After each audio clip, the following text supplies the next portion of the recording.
Hello, dear friends. My name is Leonardo Vieira, and I am one of the workers of the Spiritist Society of Baltimore in Baltimore, Maryland. Today, we will be sharing with you Lesson 12, in which we will be discussing Chapter 12 of the book Initiation into Spiritism by Teresinha Oliveira. Although we will be talking about the actual title of the chapter, Christian Confession and Communion, we would like to extend this thought and these teachings to apply in our hearts what is our relationship with God, right? God in our relationship with the Creator, right? We would like to bring these teachings to our hearts so that we can also apply these teachings towards our brothers and sisters who may be in need of confess or to commune with God as well, and allow them to understand a little bit more about Spiritism. This message is, in a way, focused for those who are connecting with Spiritism for the first time, or you're at the beginning stage of communicating or connecting with Spiritism, but also to all of us who have been in studying Spiritism for some time, and we need a better understanding. What is this confession? What this confession means, or what communion really means, right? Because at the end of the day, as we have here, a good relationship with our Creator is a key element to our spiritual progress. In this session, we will analyze our communion with God in practical ways to enhance our relationship with God, right? So, again, it's really important for us to connect with this message in a higher level, more than what we have seen through past reincarnations, as well as in this life where we share, where we have learned or connected with this idea of Christian confession and communion back in the moments that we were connecting with different religions, especially in the Christian arena. To start, as we were saying earlier, it's a deep realization. So we would like to ask a couple questions, right? In this idea of Christian confession communion, let us start with some of these questions. What should I confess? When we talk about confession, what should we confess, right? And I want to go into this what, how, and who, and the why, so we really exhaust all the questions that we may have throughout this moment that we're going to have, and really apply in our daily lives. How should I confess? How should I go and confess, right? Or who should I confess to, right? Is it to this priest or this person or that individual on the street or perhaps a group of people, right? And why should we confess, right? And it's interesting because when we apply these questions, we can also do the opposite, apply the negative part of it, right? We just have to um, add the word no or not, right? Why should I not confess, right? Because sometimes we have those questions as well. And, is it truly important to confess, right? Or who should I not confess to, right? And why shouldn't I confess to other individuals? So all of these questions, I think it's important for us to bring to our environment right now so that we can go ahead and connect with them later as we are presenting the teachings that Terezinha actually brings to us in this chapter as well. But as a teaser, what I would like to do, and before that, actually, again, it is the whole moment that we're going to be, spending the time that we're going to be spending here is for our own benefit, and as it benefits us, it will certainly benefit others as well. That's why I keep the idea of this good relationship with our Creator. But I would like to bring a teaser, right? This is the teaser that I would like to show it to you right now. And take your time to really focus on this passage of the Bible that can be found on Matthew chapter 5, verse 23 to 24. And we're gonna go back to it at the end of our presentation here. If therefore, when you present your offering on the altar, you remember that your brother has something against you, leave your gift at the foot of the altar and go first to be reconciled with your brother, and afterward return to offer your gift. So moments of our lives, we have this idea that we go and give something to God. And I don't want to fixate too much on the idea of taking something to the altar, but this is the moment also that we have with God, right? Our the little that we have, if perhaps you're praying, perhaps you're in a moment that you're connecting with God. If you are perhaps connecting with nature, that's one of the ways that we can connect with God as well. It's important to do this. Not necessarily we will go and have the ability, or we will have the ability to go and talk to that individual in which we have a situation, but it's important for us to do that mentally with our hearts as well. So that way we are putting the gift on the side, right, and reconcile with them. And we're going to go ahead and go in and discuss this a little bit later on as well. But reconcile with that individual, with that moment, and then come back and do what we're supposed to do to leave this gift in the altar, right? But this again, it's just a teaser that we would like to bring so we can also make this connection towards the end of our presentation to this. So let us go dive into what chapter 14 brings to us, Christian confession and communion, so that we can allow ourselves to dive into this realization, which is the relationship with our Creator. Christian confession, communion. What is confession? So the word confession has two meanings, right? To declare, acknowledge. Jesus mainly wanted all of his followers to confess him before all people. This can be found in Luke chapter 12, verse 8 and 9. That is to acknowledge him and declare him as the spiritual master. So when this idea of confess of someone is you to declare that, look, I am in agreement with this individual, with this condition, with this thought, feeling, ideal, right? Not necessarily that you're confessing for that individual or a specific perhaps phrase or whatnot, but you're confessing with the totality, right, of what is being presented to you. Number two, to admit the reality or of a fact, an error or a fault. It is with this meaning that we usually employ the word confessing. It is important to note how to acknowledge the correctness or error of our actions or attitudes, then persevere in what is right or start correcting what is wrong. This is one of the key elements for us to feel well about ourselves. And I would like to make a parenthesis here because in Spiritism, we learn a lot about loving one another, loving God above all things, and love our brothers and sisters as we love ourselves. But how can we love ourselves if we don't identify what needs to be changed? And this is not easy, folks, because I am very humble to be here talking to you about this topic when I'm still learning with this, right? We're all still learning with this because it's important for us to identify the error, at least acknowledge that there is something to be changed. Try to make the changes. If not, obviously we ask for help, but definitely it starts by saying something needs to be changed, right? If I am, as we learn in Spiritism, a millionaire spirit, and we know that we have to progress, right? What we need to do, we need to acknowledge that perhaps we're not perfect, and that is beautiful. That sometimes we think, oh, that's so shameful. I need to change. I need to. No, it's actually part of evolutionary path that okay, I need to tweak this a little bit in my relationship, perhaps with someone else, or even with myself when I look in the mirror and say, wow, what a beautiful person. Or, I need to change a little bit.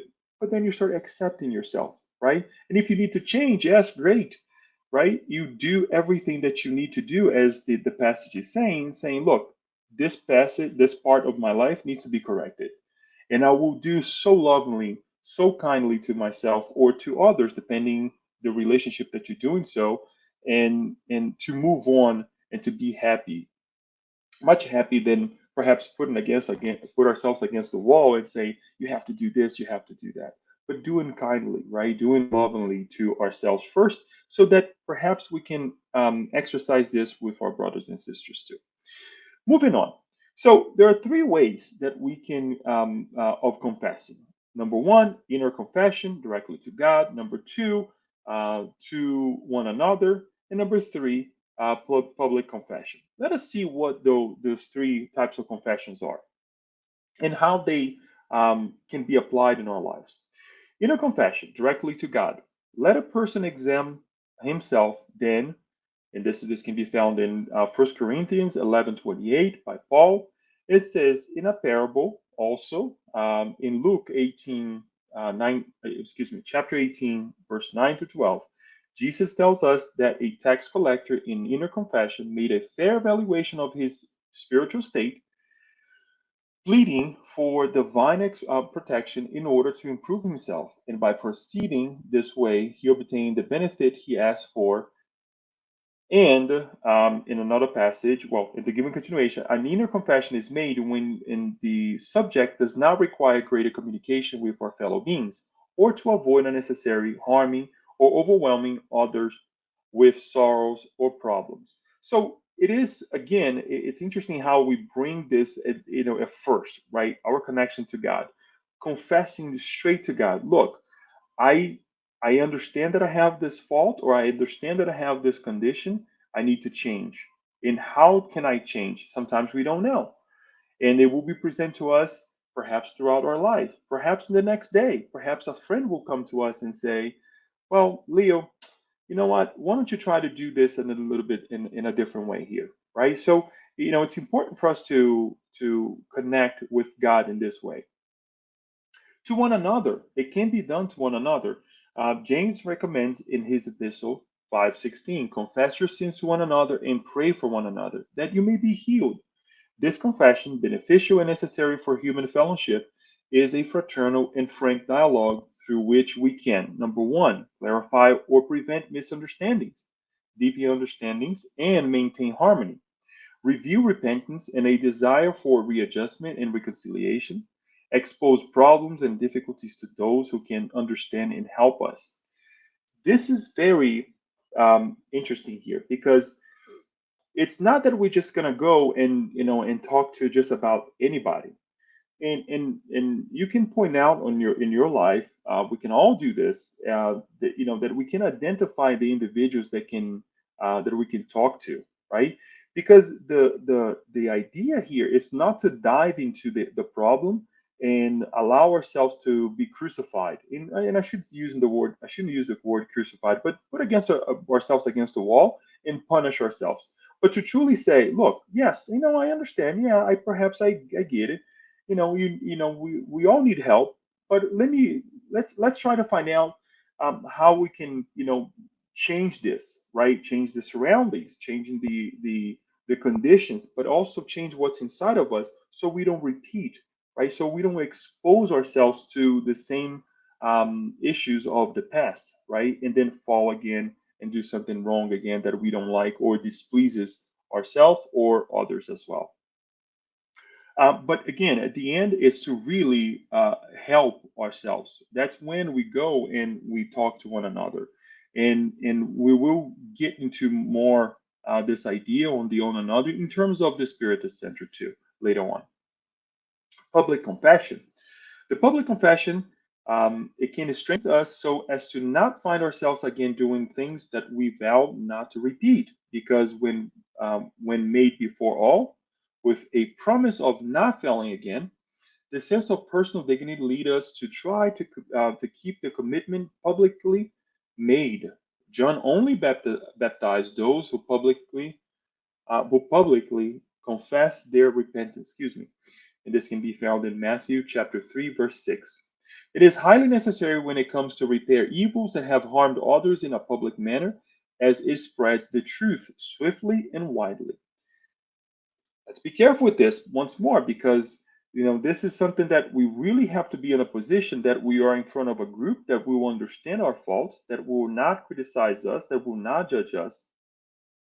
And it also depends on our level of truly exposing ourselves in that condition.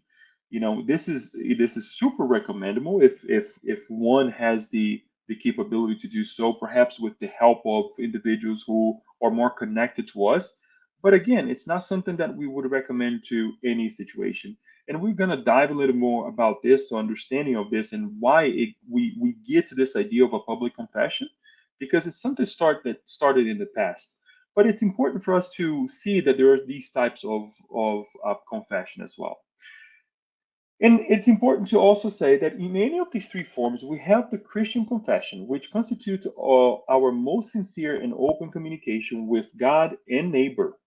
Confession that frees us from anxieties, tensions, fears, and guilt complexes, renewing our possibilities before ourselves and others. And in addition, it is a form of charity to know how to listen, to accept, to excuse, to reassure, and to guide those who seek us for eternal compassion. This is brought to us in a very well put, the Christian confession. There is a purpose behind. It's not just that we're going to go and mumble words towards God, mumble words towards our brothers and sisters who live very close to us, or perhaps to make this public speech that has no meaning whatsoever.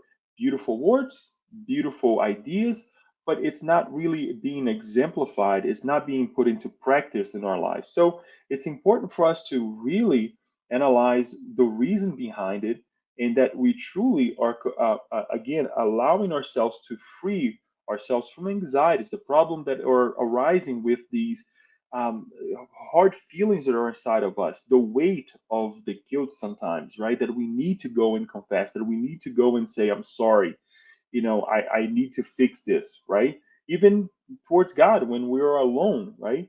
The tensions that brings to us, the fears, the guilt complexes, right? And to make this renewal moment of our lives, the new beginning, right?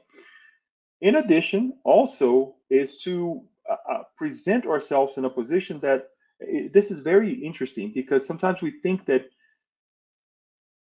confessing is for the benefit, for our benefit only. But when we actually put ourselves in this position, when we humble ourselves to do so, others also feel in a position that they can do that with us, right? They can come to us and say, Leo, perhaps I need help with this. I made a mistake. How can you help me with this? I know you're not the greatest person in the world, but can you point out on the way, on something that you perhaps have going through, that will help me as well to lead myself out of this. So as we humble ourselves, as we put ourselves in that position, others will follow through and will come with us in this, embark in the same ideals of reconciling with ourselves, reconciling with others, as well as with our dear Creator. Moving on. There's also the so-called auricular confession, right? It did not exist among the early Christians. It was instituted later on the grounds that Jesus would have supposedly given the apostle a special power for the remission of sins that were confessed to them. This is the moment that we go to church, perhaps sit down, and we are talking to a priest, to someone who will be listening to us, and that individual will give us the let's say the a, a, a combination of things that we have to do, perhaps to come out or pay our sins or wash our sins away, right? In the text also we bring that, well, Jesus absolutely did not grant anyone a license to, instead of God, decide on human errors. Who on earth would be able to know if a confession is complete and if a contrition is true? Is it really true? I could be saying that I done something wrong, that I need help, but is it really coming from the heart, right? Is it really something that is just being put into practice, or at least me trying to put into practice, or it's just plain words? One's individual's conscience is sacred and depends only on God directly. And what basis would they have any grounds to institute what they call the sacrament of confession, right? In a statement made by Jesus, he said, and on what basis would they have any ground to institute what they call the sacrament of compassion? And whatever you bind on earth shall be bound in heaven, and whatever you loose on earth shall be loosened in heaven as well, loosed in heaven as well. So, finalizing with this last passage here, we go back and kind of connect with this idea. Number one, if we are troubled about a situation that we have inside of us, this is one of the importance of confession. Okay, If we're in trouble with something that we have done or perhaps committed on earth, on whatever part of our life, sometimes we carry things from our childhood that perhaps it will create a ripple effect only later in our lives when we're dealing with a spouse, when we're dealing perhaps with our kids, right? That we don't remember and we push aside, and now guess what? It's there, right? Um, we're so bounded to those moments, to those situations, that if we don't really do something about it, perhaps talk to a professional, perhaps talk to someone, we kind of will at one point we live that. And if we keep that from Earth, we're going to take it after Earth as well, after we discarnate as well, right? As it's saying by Jesus.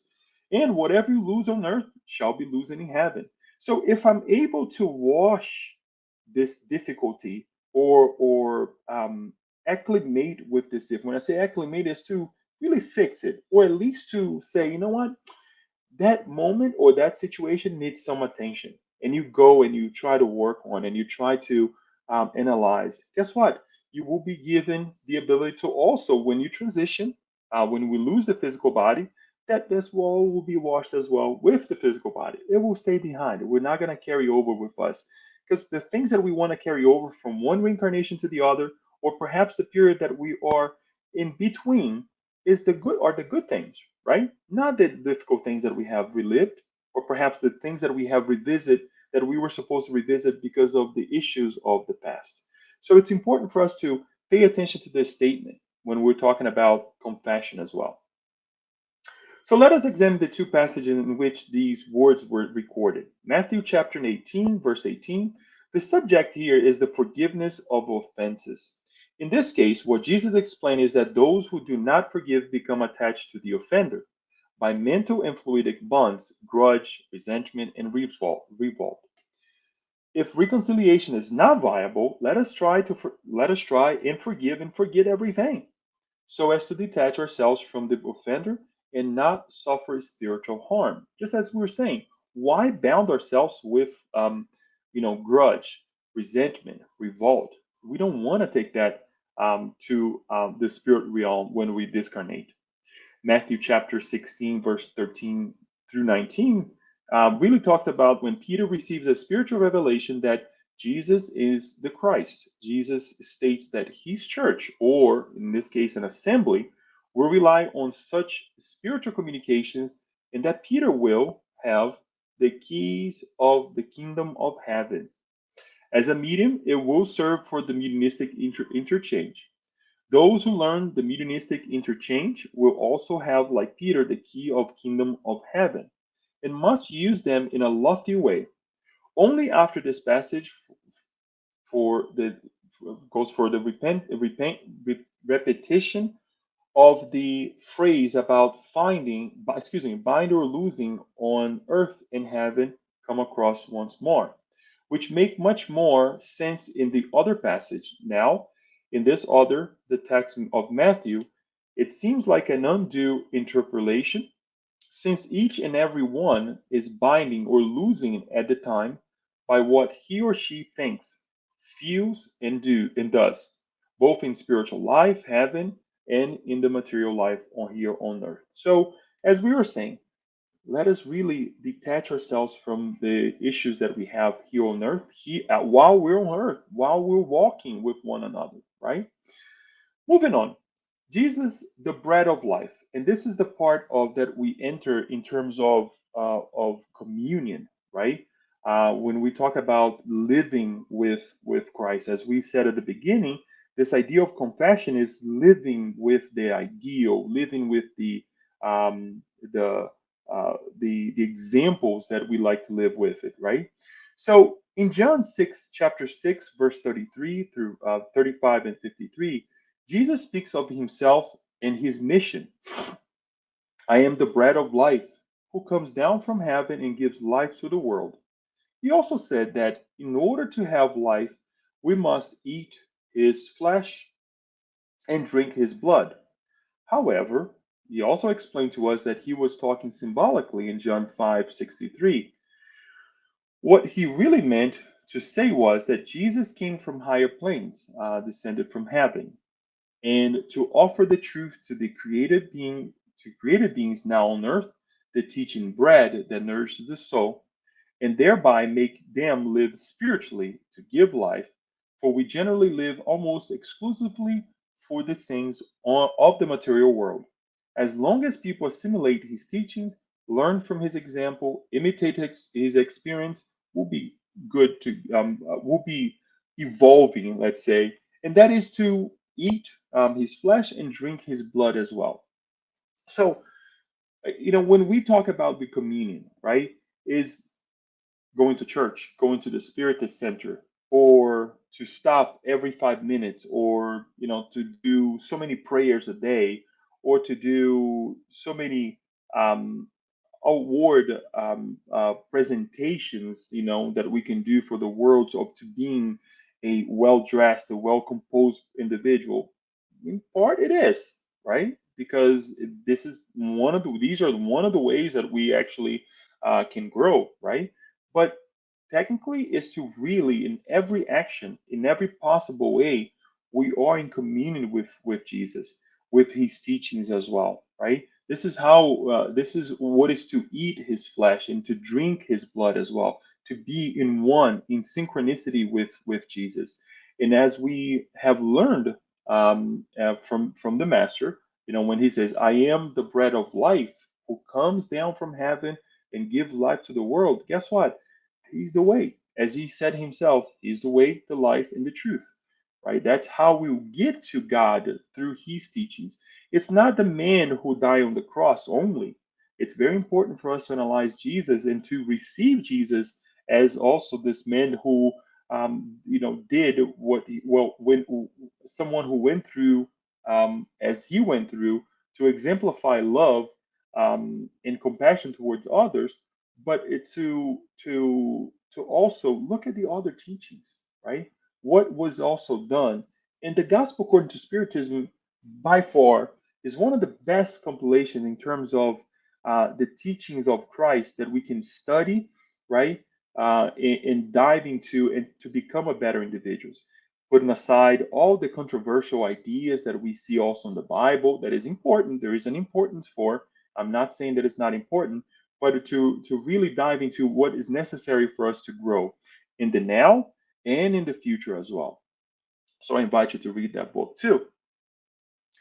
The Eucharist or communion. What is this idea, right? Jesus also said, "Whoever feeds on me, he also will live because of me." Right? And this is in John chapter 6, verses 56 and 57. And basically, this is called communion, with having communication, sharing, being united in beliefs, ideas, and conduct, as we have said it. In the Paschal Supper, when the date of his leaving this world was already closed, Jesus used again the symbols of bread, the teaching, the wine, the spiritual essence of life, in this case, blood, his example, which he distributed among the disciples, meaning that he was giving his life for them and for the sake of many, right? Giving our blood, right? And this goes, when we give ourselves to others, right? It's interesting because the other day I was asked to do something for someone, and it was in a very tough moment of my day, and this was right after work, and I am tired, I am actually exhausted and trying to go back home and I was asked to stop and do something for someone. I was like, oh Lord, here we go again. But in that at that moment, because I was again come off of work, a full day of work, and the things that I had to deal with it that day, and again to extend my day a little bit and do something, and then I would start thinking, oh my God, this is just such a small moment, and perhaps I received this moment of this reminder that how many times you were giving that opportunity to be helped as well, right? How many times we were helped and I was helped, and that energy comes in, right, and really changes our perception about the whole thing. It didn't change of me being tired, but I went, I did it anyways, and the task was accomplished. I felt happy afterwards, right? It was the blood and tears of that moment, And we go through these moments sometimes. We go through actually these moments many times over our lives, right? But this is exactly when we are living in communion with God. Those most difficult moments, the times that we don't have time for someone else, and we make time, right? I know it's kind of funny. We don't have time, but we make time. But it's interesting that during this time is that we really feel a little tiny bit of what is for the sake of many that the Master Jesus actually have done for us, right? And it still does. So, giving continuation to this, then he asks, "Do this in remembrance of me." Luke chapter 22, 19, and Corinthians, 1 Corinthians 11, 23, 25. His followers, and we're putting these passages of the Bible here. That number one, we invite you to read the book. We invite you to read the chapter, and come back to this lesson as well if you need to. But most importantly, also go back to these passages of the Bible and read through it. Kind of dive into that moment too. Connect with Jesus that way. His followers heeded that request. They continued to remember and follow the teachings of Jesus, lived in community, shared what they had with everyone. There was indeed communion among early Christians, right? And this we can go and analyze in Acts chapter 2, verse 42 and 47, right? And they embraced this idea of living in communion. They embraced, oh, excuse me, this idea of helping one another. So it's crucial that we also take part on this, that we also learn from this. To finalize now with this passage, this teaching of this chapter, um, what is to communion with Jesus? What is to connect again to close it up, right? Jesus wanted his disciples and apostles to commune with him. In John chapter, we can find this in John chapter 15:10. But he prayed that other people would come to believe in him and commune with him as well, that they may all be one, just as you, Father, are in me, and I in you as well. So it is connecting with our Creator, doing our part, that others will come and say, Leo can do this. If Leo can do it, I can do it as well, right? It will take, and I'm learning this in the hard way, folks. It will take a long time, especially those who are connected with us directly, family members, especially if we're going through this change late in our lives, we will see that for people to kind of realize this connection that we have established with our creator, for them to embark on it as well, will take a little bit longer than we expect sometimes, or we wish that they would change as well. But it will be there. The seeds will be planted, much like when we look back in our lives, we can also identify those individuals who have planted the seeds in our lives as well, and they're now only now germinating. So let us commune with Jesus. That is, let us try to understand and live his teachings, to follow his examples, to love God and our neighbor. Thus, we will participate more and more in his ideas, feelings, and actions, getting united to him more and more until we reach a perfect communion, and by being united with Jesus, we will also be united to the divine will. This is not just words. Cannot just be, a passage that we read, that we just, you know, kind of like pass through, just as we're looking as, the newspapers or perhaps, a magazine. It's something that we really, that I wish that as you read this chapter again, that I would like to invite you to really bring into your hearts. Ask a friend, ask someone who you identify as someone who can give you some, some pointers, some examples of what this is. But most importantly, identify this in yourself and really connect with it. And I'm quite sure that many of us out there also have been doing this more than I'm doing, right? I always like to think about those individuals as well. We quite often connect with, the situations that are lesser than ourselves. When I say lesser than ourselves, in a very respectful way, we tend to connect with a world that is, well, this is part of the world right now. Everybody's doing. It's okay for me to do as well. Nuh-uh. Let us change this. Let us take this energy that we are making this comparison and compare ourselves to something that is greater than ourselves. If this person can do it, I can do it as well. Don't we say that in the opposite when somebody does something wrong? We say, oh, it's okay. Let us do the opposite. If somebody has reached this level of intelligence, right, we can do it as well. If this person have progressed in such a high level in terms of maintaining themselves towards a difficult moment, why can I do that as well? Ask the person, how do you do it? What are the struggles that you went through, right? When we need a promotion at work, what do we need to do, right? We need to do more work. We need to present ourselves capable of doing those different tasks, right? And we ask someone, we ask for help, we observe people as well that are doing so that we can also engage on those actions, right? So it's important for us to internalize this. It takes time, it takes effort, it takes a lot of courage, and if you find yourself in this path and you're discouraged, talk to someone. Ask for help, and I'm quite sure you will be able to find yourself the help that you need.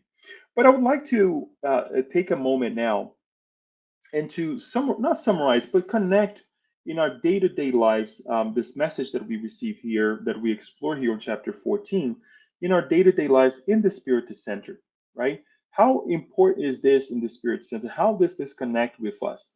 First of all, what we'd like to do is to present you a passage of the book, the Spirit's book, excuse me, that is from chapter 12, from the Moral Perfection chapter, and it's actually found in the fourth part.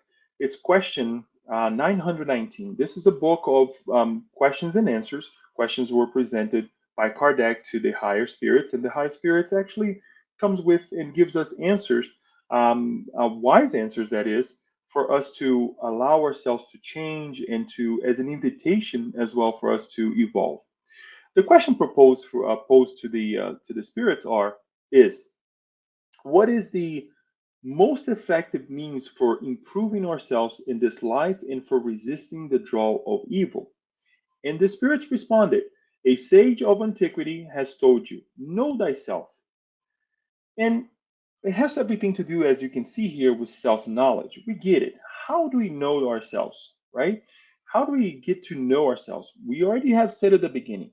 In order for us to get to know, in order for us to go deeper within ourselves, we have to identify that there is a problem, there is something to change.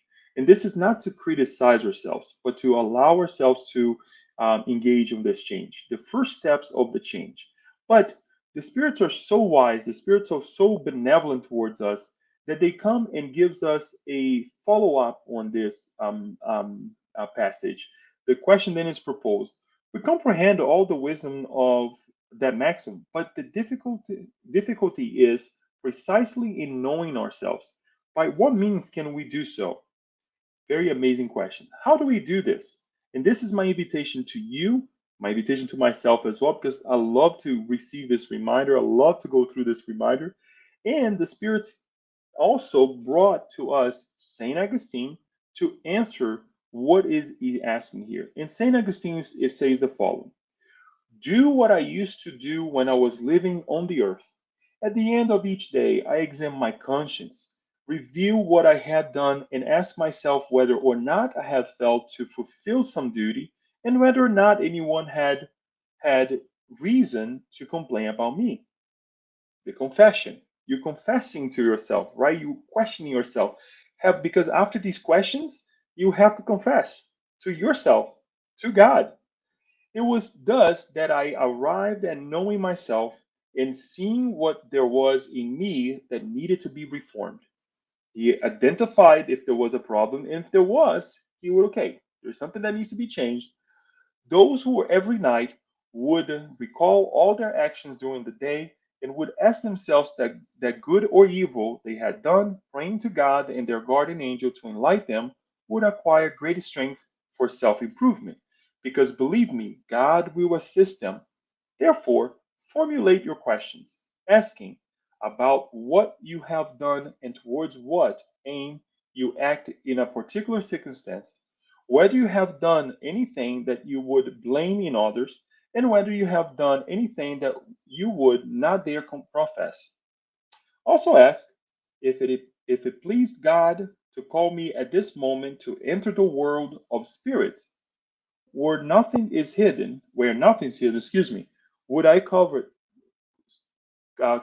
at anyone's glance? Examine what you may have done against God, then against your neighbor, and lastly against yourselves. The answer will be either repose for your conscience or an indication of a wrong that you must amend. So once more, folks, it's a realization within yourself saying, what have I done today? What have I done towards my brothers and sisters? What have I done towards our creator? And most importantly, what have I not done? I like to add this as well. It was there something that it was not done yet. And St. Augustine continues. Self knowledge is therefore the key to individual improvement. But you will ask, how do we judge ourselves? Won't we be under the illusion of vanity, which exalts our faults and makes them excusable? Misers think that they are simply being thrifty and foresightful, while proud individuals think they are only full of dignity. All of this is quite true, but you have a means of control that cannot deceive you. When you are indecisive as to the quality of any one of your actions, ask how you would judge if it had been done by someone else. Apply this to someone else, right? If you would blame it in another, it cannot be any more legitimate for you, for God does not use two measures for justice. Also seek to know what others think about you, and do not neglect the opinion of your enemies, because they have no interest in disguising the truth. Frequently God places them beside you as a mirror in order to warn you more frankly than a friend would. Very interesting, right? Because in many cases, we'll come across brothers and sisters who they have no fear whatsoever to tell you what they feel and what they think. Therefore, let those who are truly willing to improve themselves examine their own conscience in order to uproot from it in their evil tendencies as they uproot weeds from their garden. Let them balance out their moral workday like business persons do with their profits and losses, and I can assure you that there will be more profits than losses. If you can say that your workday has been good, you can sleep in peace and fiercely wait for your awakening in the other side, in the other life, excuse me. So fortunately, clear and precise I'm so sorry. Formulate clear and precise questions and do not be afraid to add to them. You would do very well to devote a few minutes to securing eternal bliss. Don't you work every day to accumulate what you will need for the rest of your old age? Isn't this rest the object of all your desires, the goal that enables you to endure temporary fatigue and privation? Well, then, what is the rest of a few days troubled by the infirmities of the body compared to what awaits the moral person? Isn't it worth a little effort? I know that many will say that the present is positive, but the future is uncertain. That is precisely the thought that we have been charged with tearing down in your minds. For we desire to enable you to understand the future in such a way that no doubt can remain in your soul. This is why we first call your attention to us through the phenomena of nature, which touches your senses, and later we give you instruction that each one of us has the duty to spread. It was with this purpose in mind that we have dictated this Spirit's book. So, again, and this is also a great presentation of the Spirit's book, this amazing mind and heart, St. Augustine, that we bring you this connection with Spiritism in terms of how to confess, what to confess, why confess, right? And here's a great way, practical way that we can confess with God, with ourselves, with others, right? How do we do this with others? And in a short parenthesis here, we can actually do this by simply saying God, I don't have a way to go and confess in front of this person right now. Dear mentor, dear spiritual mentor or guardian angel, please help me. If we have a guardian angel, that other person also have a guardian angel. Why can't we, during the moment of sleep, we can ask, please God, give me the ability to go and connect with this person. If I cannot connect with the person directly, allow me to connect with his mentor or her mentor, that I can go ahead and confess to this person, connect with this person, right? So this is a nice way for us to before we go to bed, we make this analysis and we truly allow ourselves and we give ourselves to this moment of confession, and we do the things that we have that we need to do. As I promise you, we are revisiting the passage that we brought at the beginning of our presentation today, the sacrifice most pleasing to God, and this also can be found in the Gospel according to Spiritism, chapter 10, item 7, from the chapter "Blessed are the Merciful." When it's presented to us, this passage of the Bible, if therefore, when you present your offering on the altar, you remember that your brother has something against you, leave your gift at the foot of the altar and go first to be reconciled with your brother and sisters, and afterward return to offer your gift. What we just have mentioned about St. Augustine is a really great way for us to put the gift aside, let us reconcile with those, and then bring our gifts to our Creator. Because in the past, we had that we still have this mentality that pleasing God with gifts, right? But this is the most pleasing thing to God. This is the most the sacrifice most pleasing to God. So it's important for us to do this work. And then I'll finalize with this passage here that can be found on chapter 11 from the third part of the Spirit's book, the law of justice, love, and charity. When the question was presented to the Spirit, what is the true meaning of the word charity as Jesus understood it? Benevolence towards everyone, indulgence towards the imperfection of others, and forgiveness of offenses or for offenses that we received, right?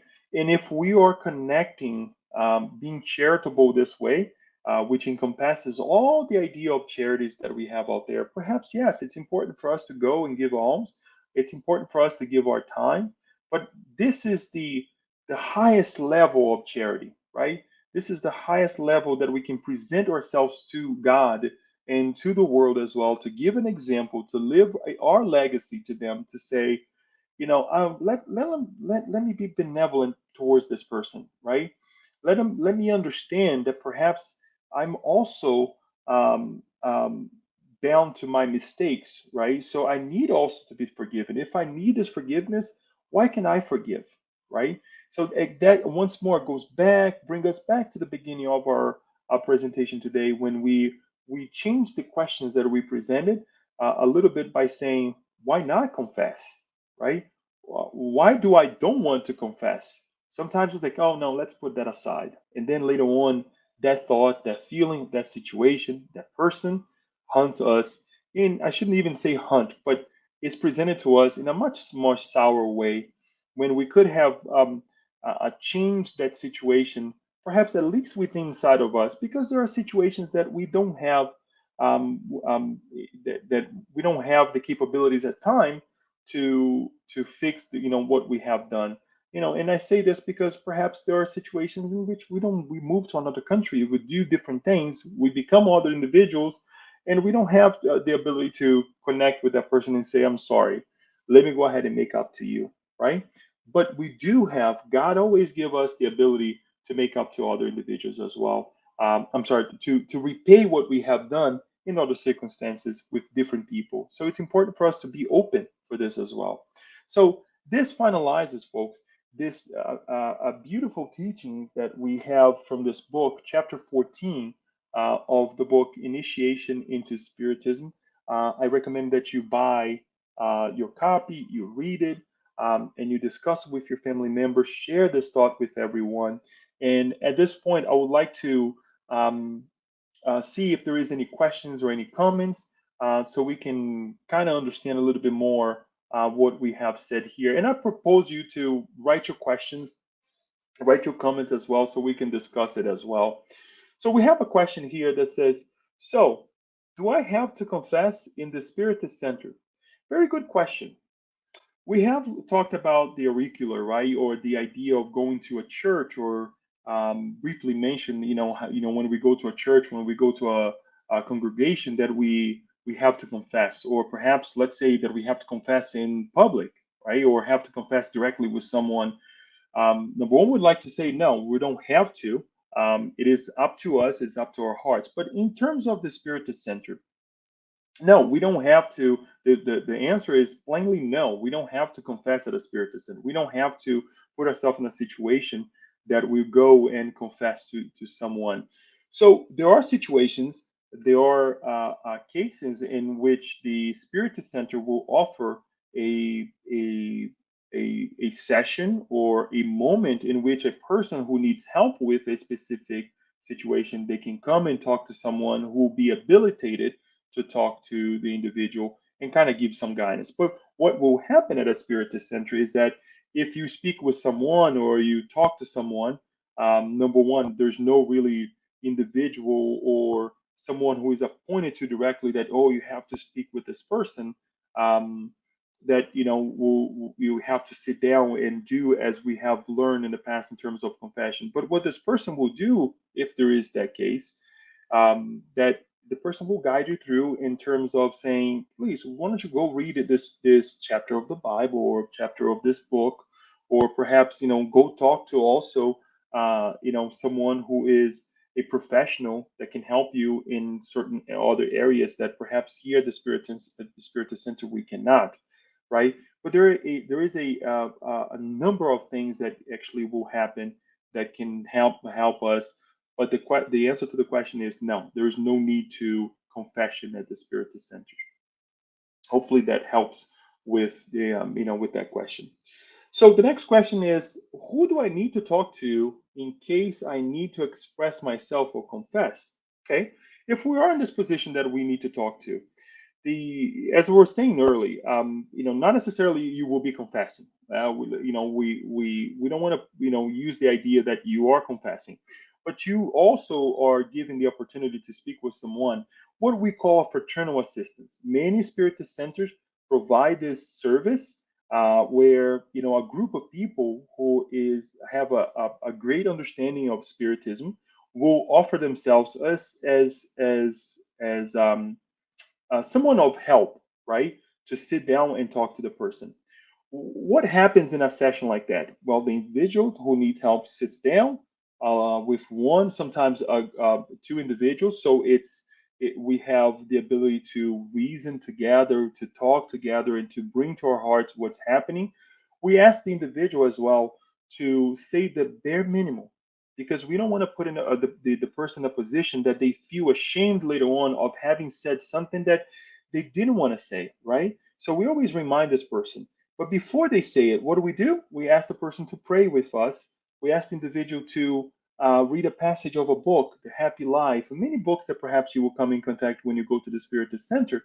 And then going to what they would like to say. Perhaps they have something that, a connection with someone who have passed, something that is going on at home, and we'll guide them to ask for inspiration, ask for the knowledge that perhaps we have, share a passage of a book once more, as we said, and then um, um, bring the situation to the Spiritist Center. How?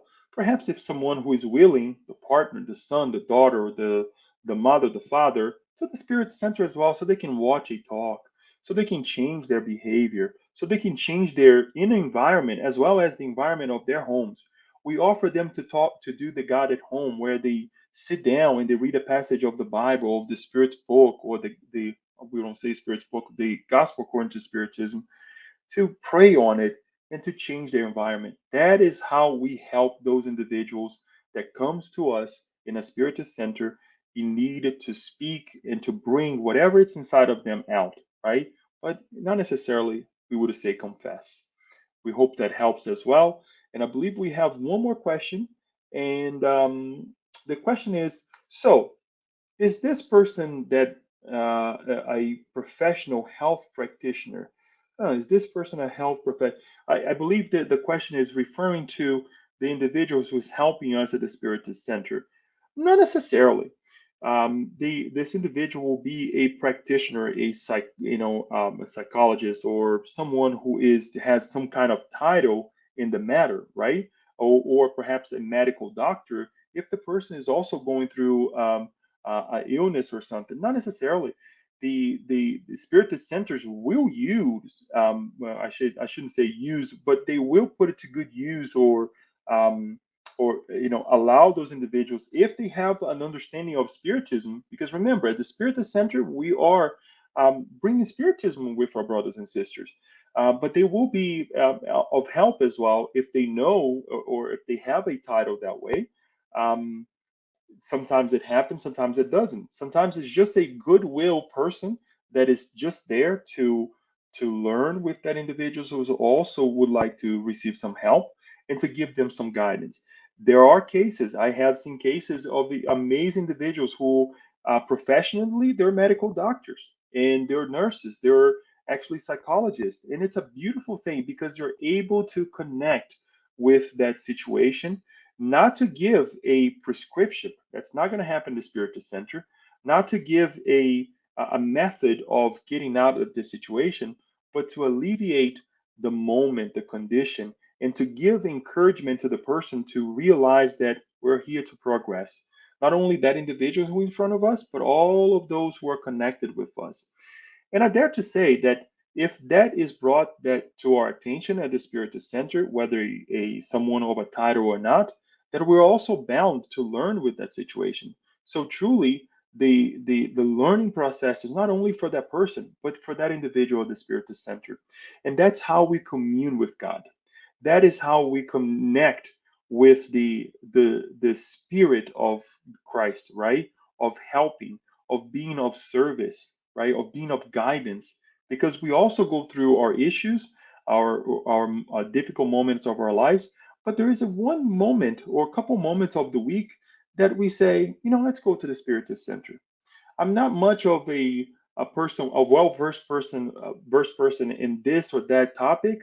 But one thing that I would like to do with my goodwill is to pray with someone today, right? And that is the beautiful things that happen at the Spiritist Center, and that happens as well when we reprocess this idea of communion, of confession with God.